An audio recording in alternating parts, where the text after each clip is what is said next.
丸第一点。这个谷仓为什么是里面凉凉的？因为我们的稻谷它有香味，所以需要用冷藏的方式，然后避免那个香味散失。我不得不说，这个米也太假了吧？就挑出来会比较晶莹剔透，就是很精致，太精致了吧？是。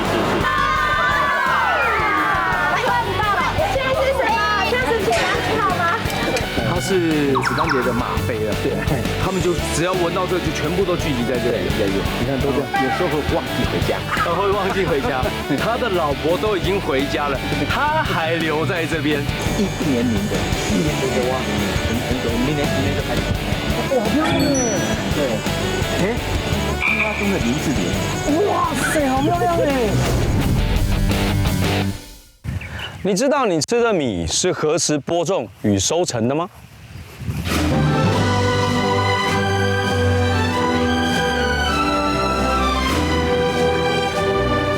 你知道你吃到的米用药是否安全吗？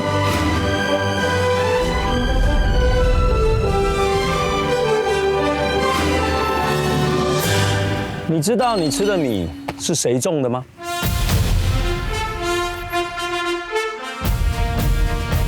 是的，以上这些我们想知道却无从得知的问题，透过产销履历都能得到答案。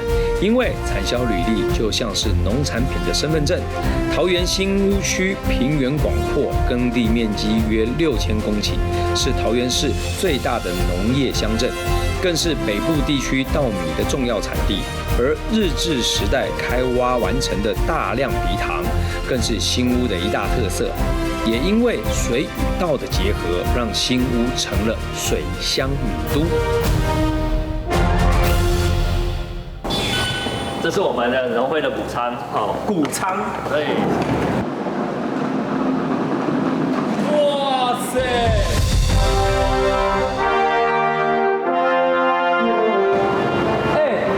跟我想象的谷仓不太一样哎，名字这个谷仓为什么是里面凉凉的？因为我们的稻谷它有香味，叫新香米，对，所以需要用冷藏的方式，然后避免那个香味散失。是因为没有冷藏的话，它会有温度，有温度它就会发酵。它会吗？是这个原因？不会发酵，但是它的那个本身的稻谷，它的那个香味会没有。所以稻谷类可以放在室温的环境是没有问题，是可以的。但是因为这个米它是有香味的，所以你把它放在冷藏室里面，不要让那个香气散掉。是。而且我看到这些，请问一下，罗茂生是？他是我们的契作的农户，对，契作的农户，因为我们要求因为我们有做产销履历嘛，就是米上面有这一次有身份证的感觉，所以我们每一袋米上面呢都会有一个名称。对，我们加工的时候呢，就会整条产线呢都会是同一个契作农户的稻谷。这跟我们以前完全不一样，以前的谷仓就这样子吗？以前的谷仓比较没有，以前的谷仓就是小包的堆叠的概念。我们没有用农民契作或者产销履历，所以它就变成搅到一个固定的点，然后一包堆叠，然后开始下去制。但是你不知道说这些加工厂的生产线出来的到底里面有谁的米？对。万一有什么问题，你可能要找说，是雅琪你家的还是你家的？是谁家的有问题？就找不到。对。但是如果说现在是有问题，你就知道说是谁的有问题。是。这样其实也是可以溯源的。对。懂了。现代的农夫收割后，最重要的事情就是把米送到碾米厂，因为这里有现代化的烘干与储存设备，不管是稻米的碾制或者是存放，大多使用电脑化的设备来处理，不仅节省人力，更棒的是透过电脑精确的控制，可以让稻米碾制的品质更好。但现在这边的味道跟刚刚又不太一样。加工之后会有一点芋头的香味。对。新屋区农会。对。这就是你们，就是刚刚那个谁的米是吗？对，罗茂生的米。对。它刚米壳碾掉以后，就变成像这样。对。那为什么这边还有这3种呢？就是其实我们以前的古早的白米有没有？对。农民碾制的时候没有像我们现在科技有那么发达。对。我们现在在加工的过程当中会经过洗米或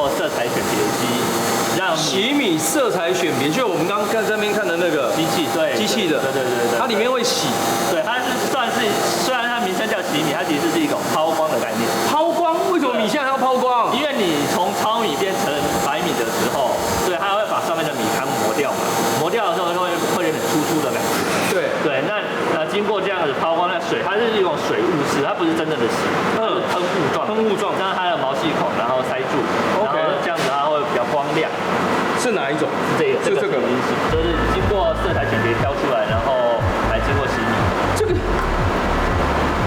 我不得不说，这个米也太假了吧？就挑出来会比较晶莹剔透，就是很精致，太精致了吧？是。那这个呢？这个是看，这个是我们当初一开始经过第一道加工程序，然后出来的话，米会有一点不同的异类异型米啦，或者是说像一些病虫害比较多的部分，就都不一样，对。然后他们经过色彩选别剂以后呢，他会把一些稍微病虫害的啦，或者是一些黄粒米啊，把它挑出来。我不知道，我还以为这是糙米。不是，对不对？但是因为色彩选别机，对，会把选出来，把一些不必要，比如说黑色的，这个还没有。对，这不是白色的，是那个稻田里面的杂质。杂质，那是草啊，那个是一般的杂草之类的。OK， 所以他会把一些我们不必要的都先挑过了，用机器就放进去。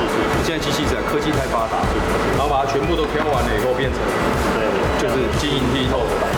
这个有一点，这有一点太漂亮的感觉。一等米，对，一等米，真的哦，是，好酷哦。对，芋头的香味，是，蛮香的。虽然我们没有办法实际参与稻米产生的每一个过程，却可以透过产销履历看见稻米的来龙去脉。每一包米都有专属的身份证，只要利用手机扫描 QR code， 生产者、产地、包装日期、验证机构以及每一次的耕种历程，完全一目了然。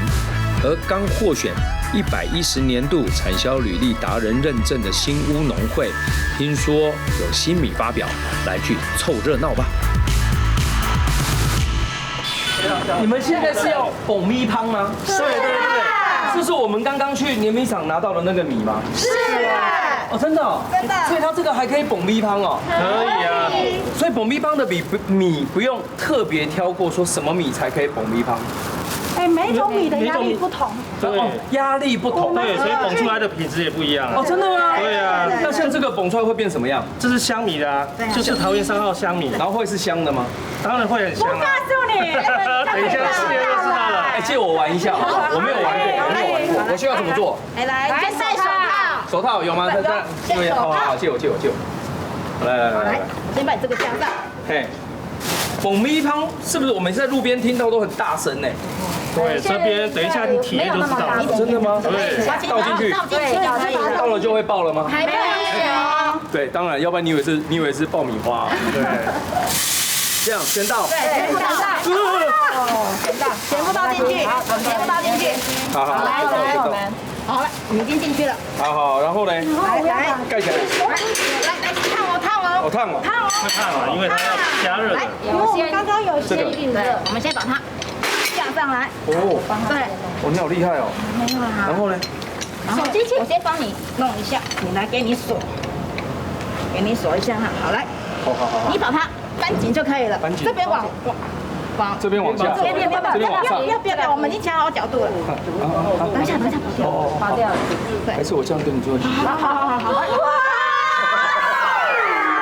赚到了！现在是什么？情人节吗？可以了，好。这样是铁达尼号吗？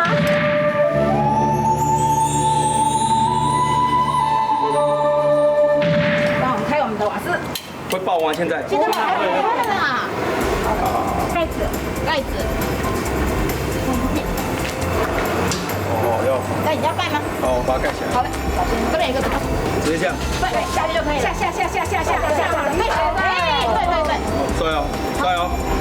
好了。好。然后这边有压力，要倒多少？对，到9哦。对，到9。好。所以现在是0，然后让它一直到9。对。所以平常我们会多久做一次爆米香？我们有团体来参观我们故事馆，或者说我们有新品发表的时候，我们就会来做这个爆米香。对，让大家知道说我们的米除了我们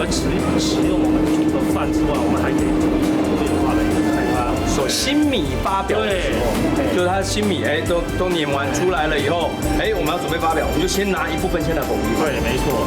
它会象征一个就是吉利吗？当然是说，因为象征我们新米就是准备要上市，让那个狗皮糖蹦一下子，让我们的新米大发。桃园市政府从104年起积极推动产销履历。至于要成为产销履历达人，除了产品要能溯源，生产过程也要符合环境永续、动物福利、生态环境保护、食品安全等规定。而透过产销履历认证，可以稳定稻米种植技术，扩大生产规模，增加农民收益。更重要的是，让消费者能吃到优质好米。主任说，举办蹦米乓是为了预祝新米上市有个好彩头，有愿望还可以趁机一起许愿哦。因为一般稻水你去看的话，大部分变成青苔嘛，对，藻类。但是我们就是用这样工法，用阴阳生态自然工法，感觉这里就好像已经年久失修的游泳池一样，但是你就把它全部种水生植物，一草一功能啊，对，一草一功能，一草一生物啊，对，一池一特色，对，一花一世界，对。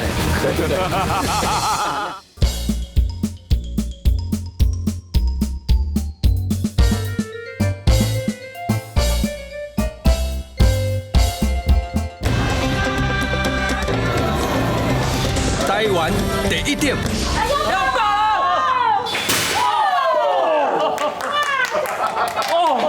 成功！大成功！很香哦！真的香米爆出来的。其实比想象中安静一点。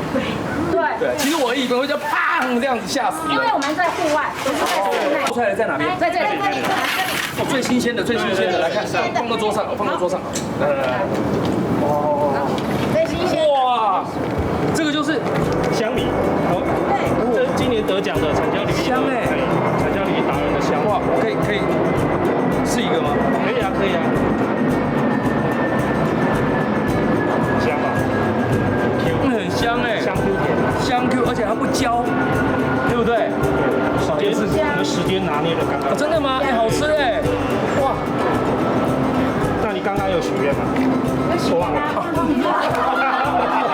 现在赶快许还来得及。忘了啦，吃了就发了。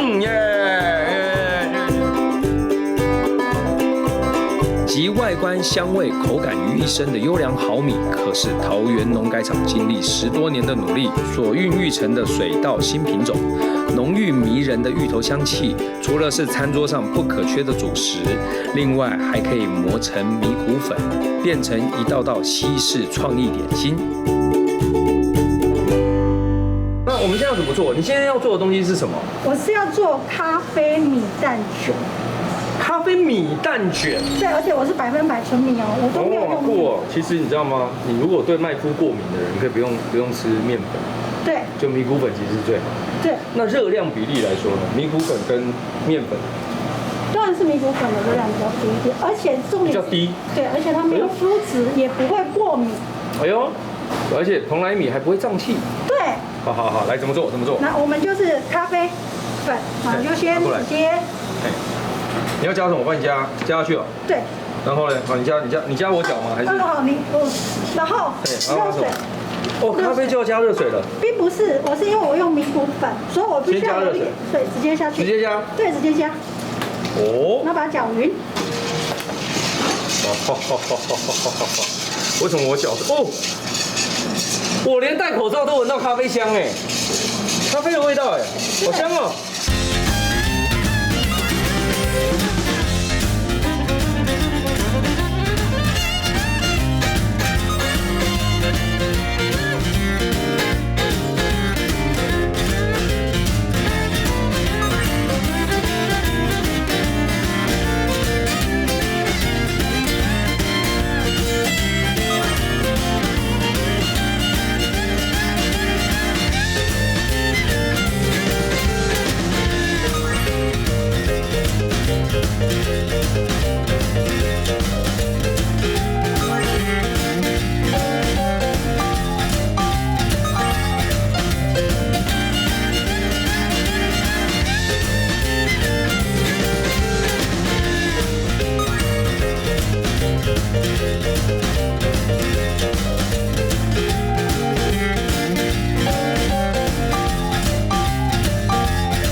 糕这样就好了。这是半成品。半成品。因为我们一般外面吃的那个蛋糕卷，中间不是会夹鲜奶油？对。对，那我们现在这是正面，我们要把它那个奶油抹在背面。所以呢，来，你要负责把它翻过去。我把它翻过去。对，不用怕，一甩它就会过去了。抓哪边？怎么抓？抓这两个角。就抓纸就好了吗？抓纸就好。确定呢？确定，没关系，没关系，不用怕，加油！我怎么觉得刚刚都没有人，现在一堆人来看热闹了？这个东西是不是很容易失败？不会啦，真的不会啦。确定吗？真的不会，不用怕。对，老板加油！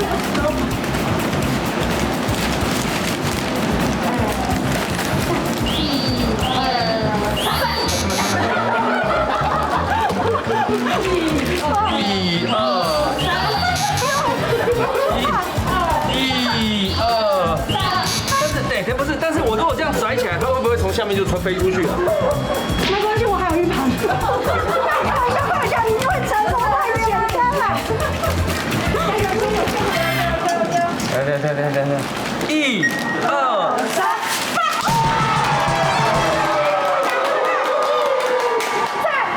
我怎么觉得你们比我还兴奋？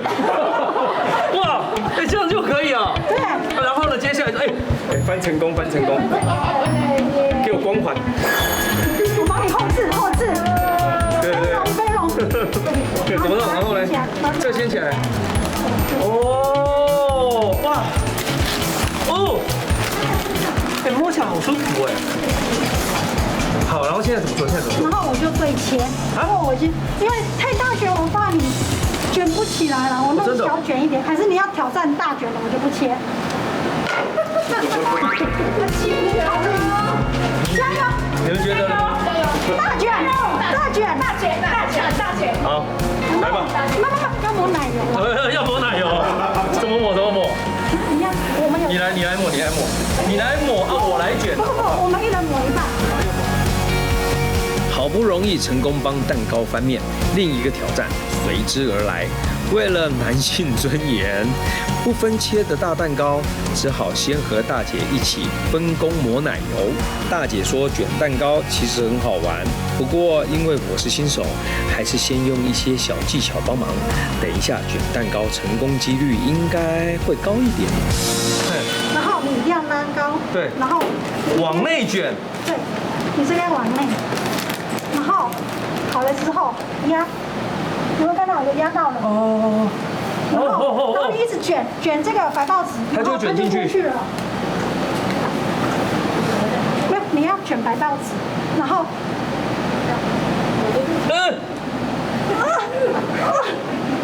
加油！不是，你要卷白报纸。我在卷呢。看纸。对。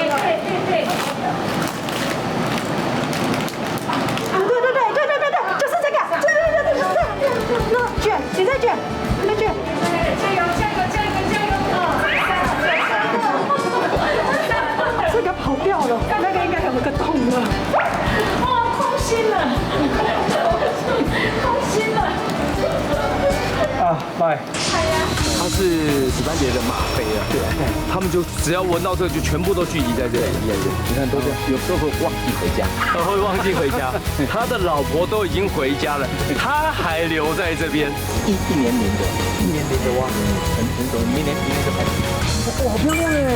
对，青蛙中的林志玲。哇塞，好漂亮哎！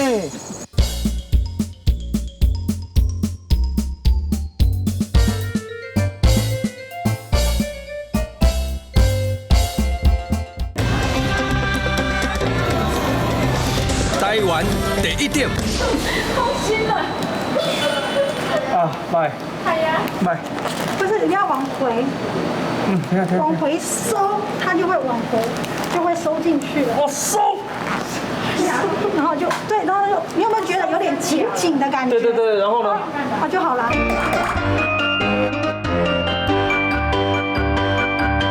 后我们就让大家看一下它长什么样子吧。没关系。哦，有没有？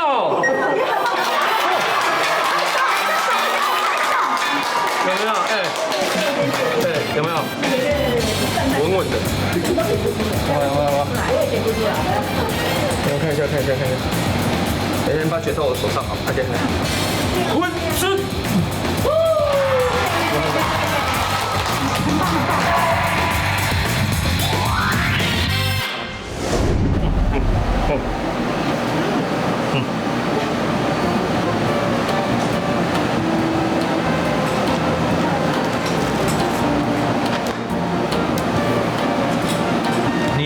你看看，多么漂亮，多么漂亮！一呀，台湾第一点，有没有看到一？有没有？有一家，你讲看嘛，这样就好吃呀，真的好吃。请助理帮忙脱口罩。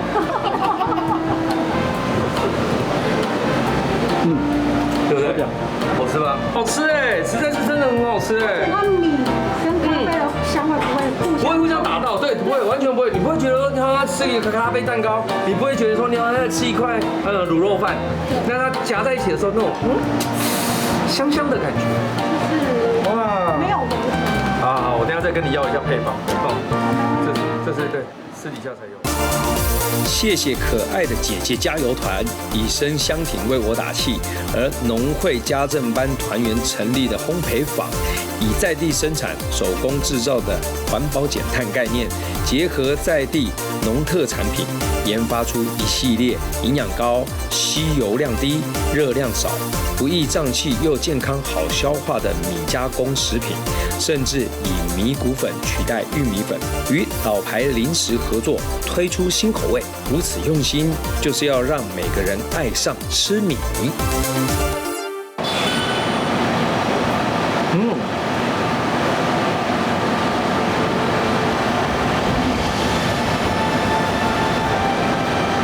饭的香味，其实我觉得就是代表一个时代感。从以前小的时候，你常常听到大家讲说，谁知盘中餐，粒粒皆辛苦。到现在，你开始可以注意你吃的东西从哪里来，而包括一个最简单的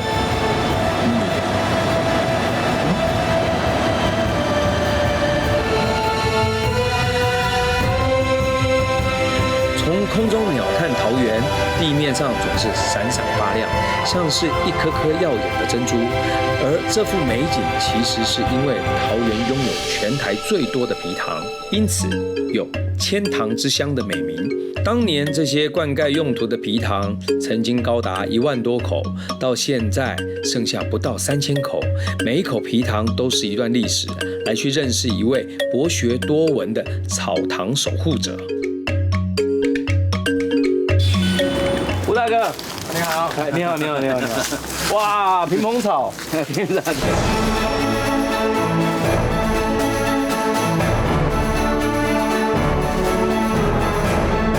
我看一路走上来有好多捆，剩捆嘛，剩捆埤塘。那这个不是，这个是搭出来的。这个哈，因为我们这个水系是需要望天池系统。望天池系统，什么叫望天池系统？就没有下雨就没有水。现在你看，这没有下雨就枯水期。对，这样算枯水期。对，那它如果有下雨的时候，它满水来会是怎么样？对，它水胆大之后，它整个看那个水位下降，有没有？对啊，那很明显，就现在水供应不足了，对，下降了。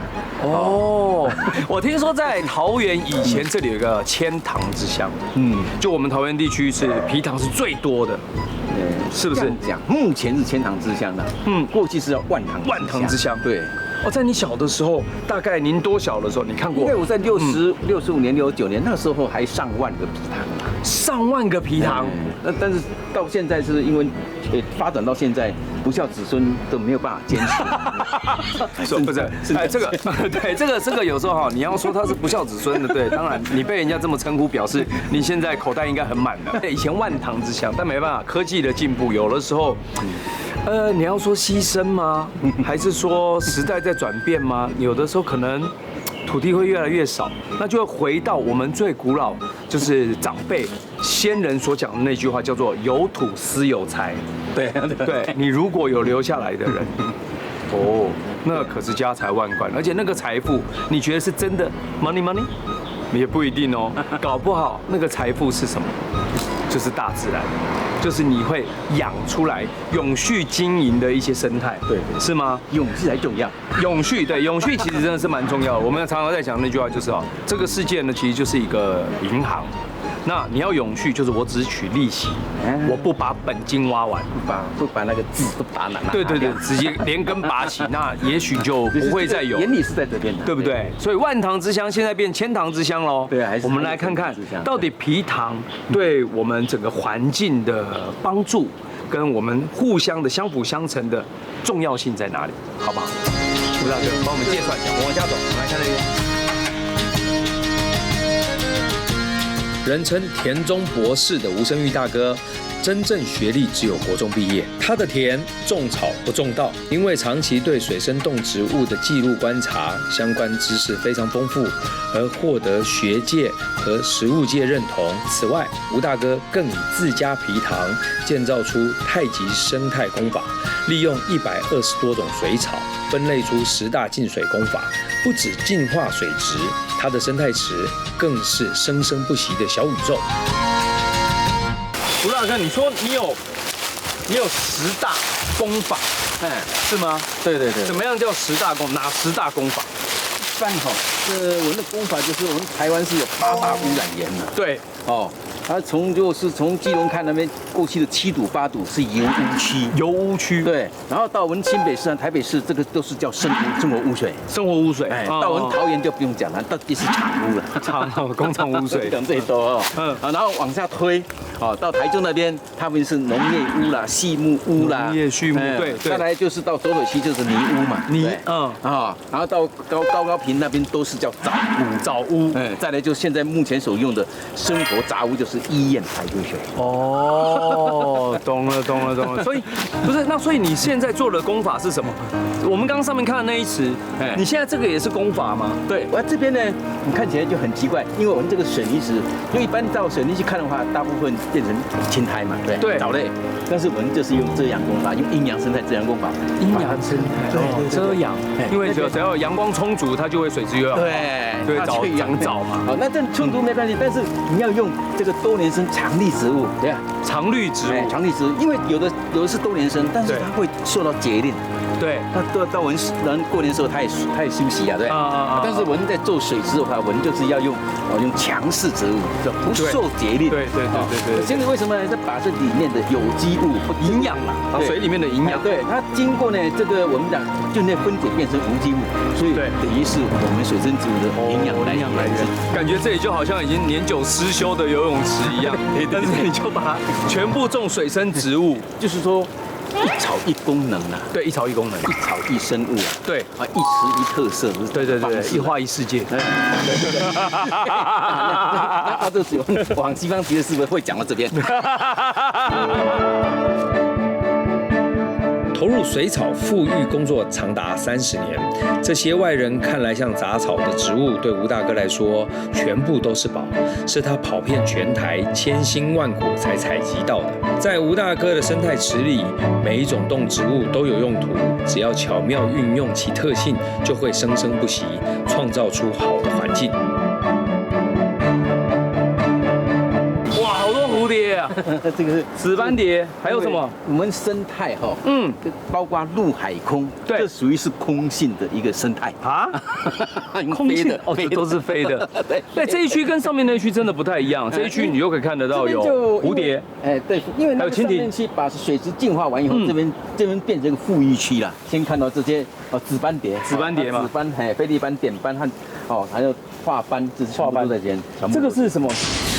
水中光连章就是讲这个，对，它中间有一个红心，有没有？它是一开就是7天7夜，中间不合啊。这个东西要朝北向，朝北。对，如果是你把它朝南向，3年它才有1颗。它要翻回来才可以。真的所以朝东、朝西东一样，它是朝北向，因为它的冰河时期到我们这边是最后一站。OK， 所以它祖先是从北边的。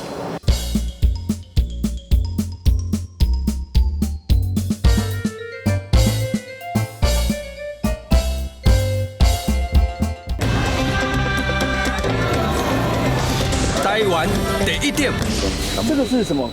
这就是光叶水鸡。光叶水鸡，对它是。你说是紫斑蝶的吗啡了，对，他们就只要闻到这个，就全部都聚集在这里了。对，你看都这样，有时候会忘记回家，会忘记回家，但是留下来几乎都是雄性，不是吗？上来大部分都是雄性的，然后到屏东来的哦，到屏东，它的闻的最尾是就是冬至时候全部要回到屏东去。哦，其实他们早就已经要回去了，然后到现在还留在这边，他的老婆都已经回家了，他还留在这边，一定要跟到天气比较会冷的来回家，不，因为西药这个是忘不了家。天哪，你这边富裕了什么？听说你蛮厉害的。这边富裕就是过去我们有五大特色啦。就是以前雨伞节也是我们的保育类哈。是的，等一下，这边有雨伞节，你要讲哎，你不要跟我讲说这边其实富裕有雨伞节，富裕的蛮成功的。那没关系，因为我们是做友善的，对，他不和我们。你最好是啦，念经的蛇不会咬人嘞，哪有这回事啦？不可以，他只要有出现，你要叫我好吗？但是没关系，出现你不动，它不会咬你，你不要踩它，它不会咬你。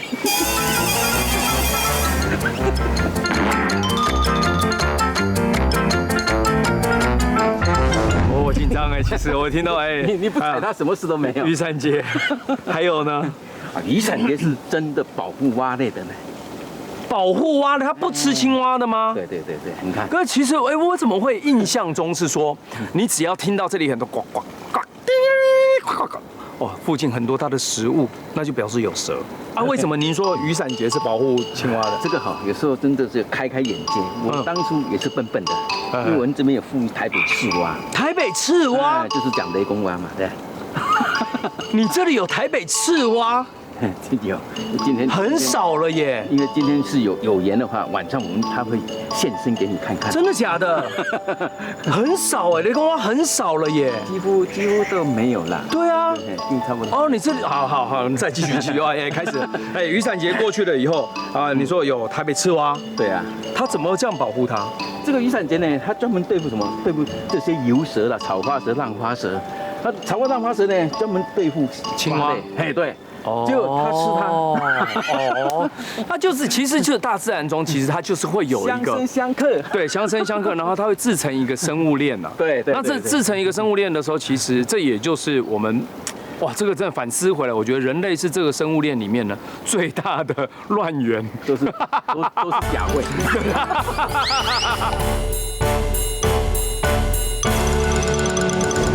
你有蛇有蛙，还有哪三个？那看有雨伞节的龟壳花嘛，对，还有个赤腹游蛇。赤腹游蛇也有。等一下，你刚刚说有雨伞节，这里还有龟壳花，这里还有赤腹游蛇，然后还有青蛙，然后还有一个什么？还有台湾蜂草啊。等一下，然后我们再往回推一下，您刚刚说晚上要带我来找台北赤蛙，对啊，然后台北赤蛙我就会碰到其他这3种，不一定。我很怕蛇啦。不是呢，你就不要怕它啦。你那么高大，它那么小，你怕什么？但它有牙齿啊。应用水草净化，并结合易经原理，吴大哥建构出以柔克刚的循环共生机制，不但让环境回归淳朴，也成为5大保育物种的栖地。除了原本列为保育类的雨伞节和龟壳花等常客，就连被列为珍贵稀有，俗称雷公蛙的台北赤蛙，这里也看得到哦。而吴大哥说能成功复育台北赤蛙，台湾屏风草可说是功不可没。等一下种它这个特性，屏风草，台湾屏草是水中光明灯。对，它这个呢不要颠倒种这个东西要朝北向，朝北。对，如果是你把它朝南向，3年它才有1颗。它要翻回来才可以。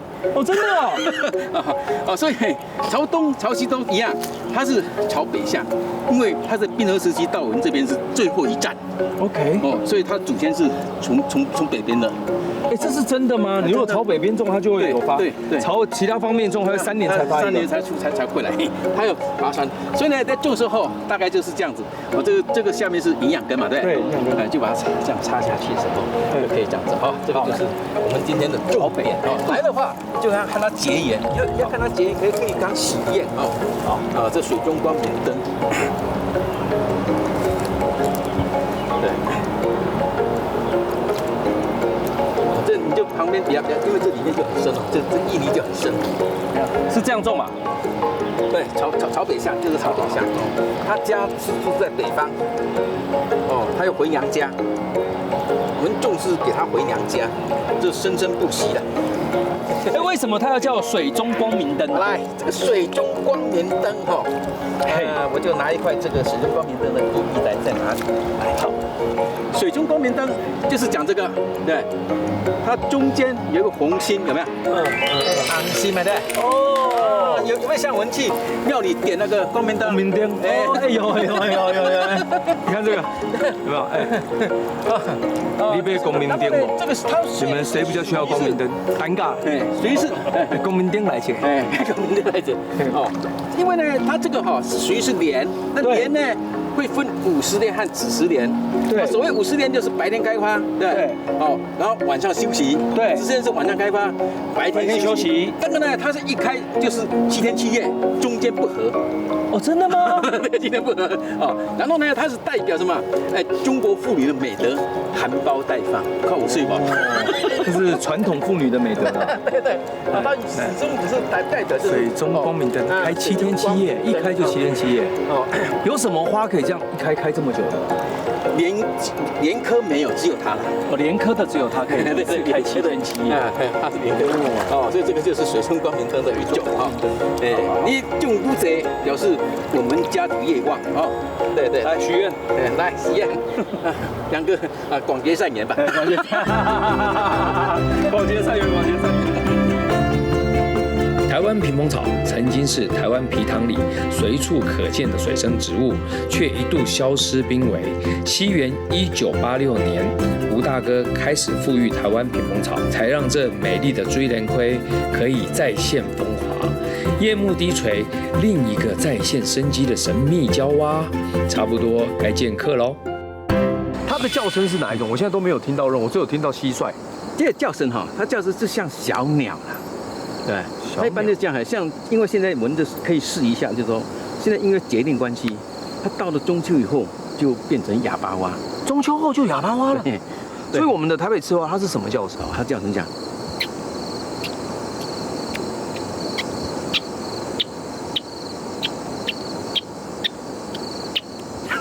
你也太强了吧！啊，你为什么会这样？我是跟他跟12年，就和你一样，来看什么都没有，在哪里不晓得。你有没有叫他不回你？我不会呢。我们来去找青蛙。好 ，Let's go。好，来，就是现在慢一点哦。我们从这边再。对，你走前面哈，然后你们走我后面。看有动静的会跳出礁去看一下，大概是，这个母蛙哈，就是台北赤蛙的一个指向哈。现在就慢慢的看一下，在这边看，现在叫那是蟋蟀哈。对，这个我家很多，蟋蟀我家很多。真的要看清楚，因为现在它的保护色很好哦，很好。摸黑走在吴大哥精心打造的生态湿地，真的是如履薄冰，让人又期待又怕受伤害。因为在这座生机蓬勃的失乐园中，除了我想见的台北赤蛙，还有让人退避三舍的雨伞节、龟壳花。哇，这可不是在点名哦，你们千万不要出现哈！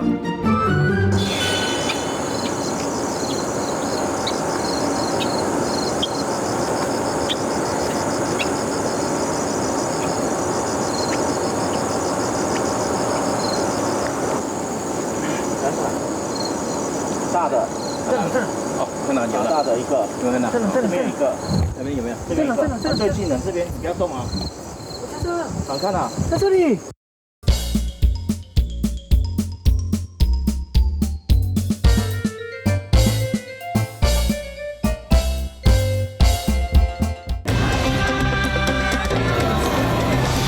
台湾第一点。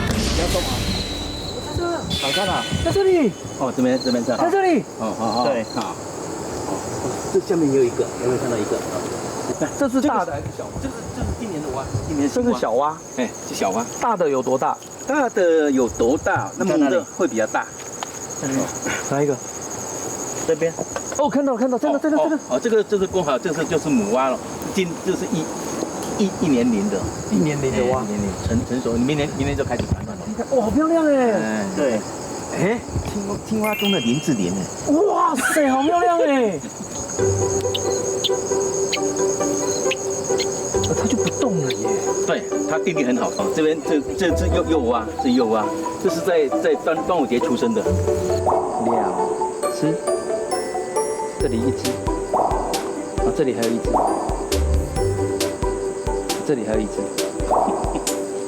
大哥，我问一下，你像这边有小的，那一只刚刚那一只是母的，对，哎，这边母的，但是那公的，你说往北走，它去干嘛？走了，它因为它就会离开这栖地，去另外找它的女朋友，这边没有机会了，明年不会留在这边，没有机会了。懂了。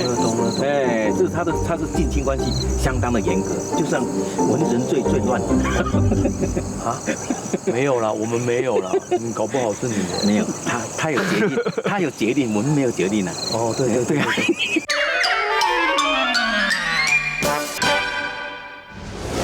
你应该穿了啦。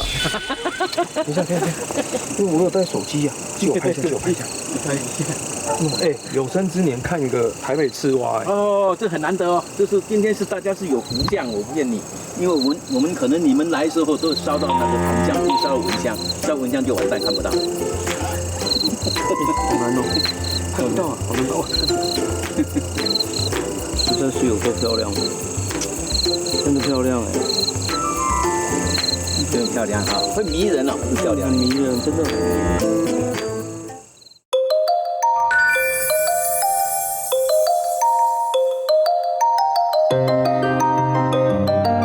是母蛙，为什么？你怎么看？母蛙，一个哈，看它的那个背部，它的龙骨啊，后面是有弯的，因为它要怀胎啊，怀蛋，所以它会有一个段落会，雄蛙就直的。它背上的那个绿色荧光，很像我们看套 Q 的那种变色的感觉。它越大，那个两边的那个侧翼线越漂亮。哦，好漂亮！你看这银色的啊！哇塞！哎，给你看！有没有？就像不像那个 spotlight 直接给它打上去？噔。来，我才可以转正面对，你看耶，转正面来给大家看看。转过来，你的那个方向转，它跟着转。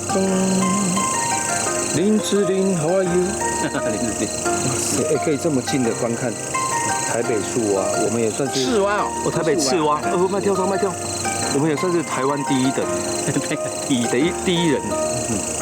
有福相，有种到福田，真的哈。来，放它回去。大哥，这交给你好不好？来，哎呀，这边是你的地哈。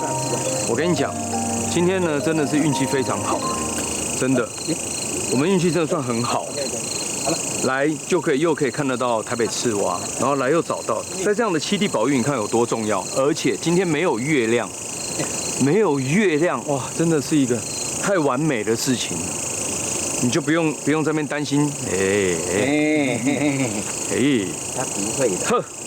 太棒了！12年前，吴大哥在野外调查中意外发现台北赤蛙被赤蛙特别叫声和美丽的外观所吸引，因此结下了不解之缘。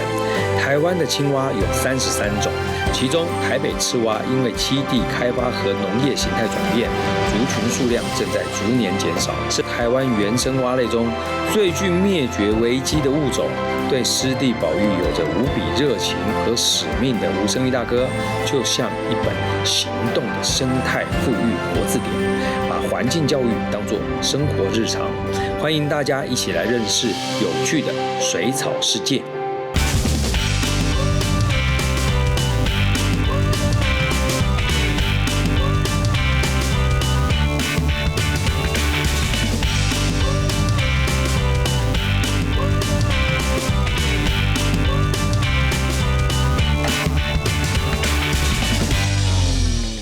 喜欢吗？记得按赞加订阅，台湾第一的，开启小铃铛哦。